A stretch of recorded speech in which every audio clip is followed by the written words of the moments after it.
It was a quiet Saturday morning in early spring, and I was in the middle of doing laundry when I heard the faint pop from the living room. I stepped out of the laundry room, looked at the TV, and saw nothing but a blank screen.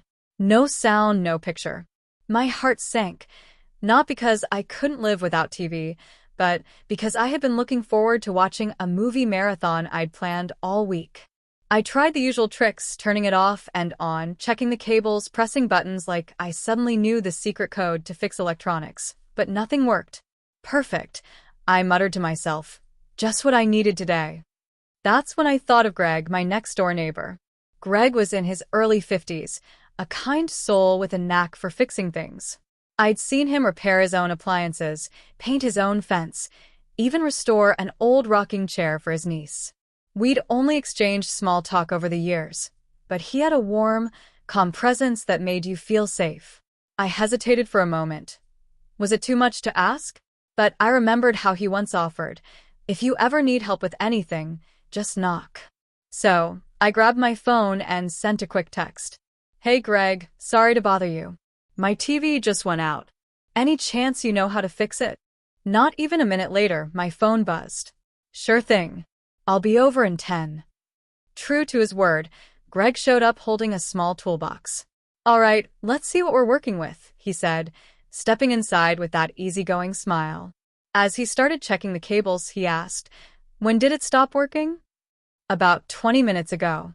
1 second I was watching a cooking show, the next black screen. He chuckled. Electronics have a mind of their own sometimes. While he tinkered, we made small talk. I learned that Greg had been living here for nearly 20 years. He used to be an electrician before switching careers to work at the local hardware store. He loved old Western movies and baked his own bread every Sunday, something I never would have guessed. At one point, he asked me to hold the flashlight while he inspected the back panel. You've got a good setup here, he said. Mind if I ask why you're living alone? Just curious. I hesitated. Well, my husband and I divorced 2 years ago. He moved out of state. I stayed here because it felt like home. Greg nodded gently. I'm sorry to hear that. Takes strength to keep going. His words caught me off guard. It wasn't pity in his voice. It was understanding. After about 20 minutes, he found the culprit, a loose connection inside the TV. This little guy here, he said, pointing to a small component, wasn't making contact. I've tightened it up. Should work now. I held my breath as he plugged everything back in and hit the power button. The screen flickered, then came to life. I couldn't help but clap my hands like a kid. Greg, you're a genius. He laughed.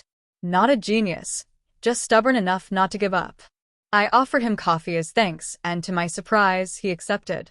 We sat at my kitchen table, sipping coffee and talking about everything from favorite books to the best fishing spots in town.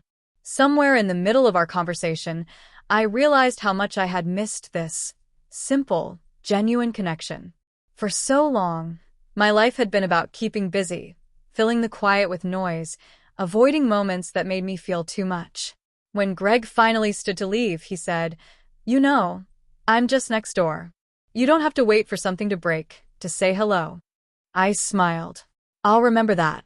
Over the next few weeks, we saw more of each other, sharing baked goods, swapping movie recommendations, and chatting over the fence. I started to notice the little ways Greg looked out for people, helping Mrs. Turner carry her groceries, mowing the strip of grass between our driveways without mentioning it, bringing my trash bin back in when I forgot. One evening, after a long day, I came home to find a small potted plant on my doorstep. There was no note, but I knew it was from him. It wasn't about the TV anymore. It was about kindness, about being reminded that even in life's quieter chapters, there's still room for warmth and care. Looking back, the day my TV broke felt like a tiny inconvenience at first, but it turned out to be the start of a friendship that made my little corner of the world feel a lot less lonely. And maybe that's the thing about unexpected moments. They don't just fix what's broken in your home. Sometimes, they fix a little something in your heart, too.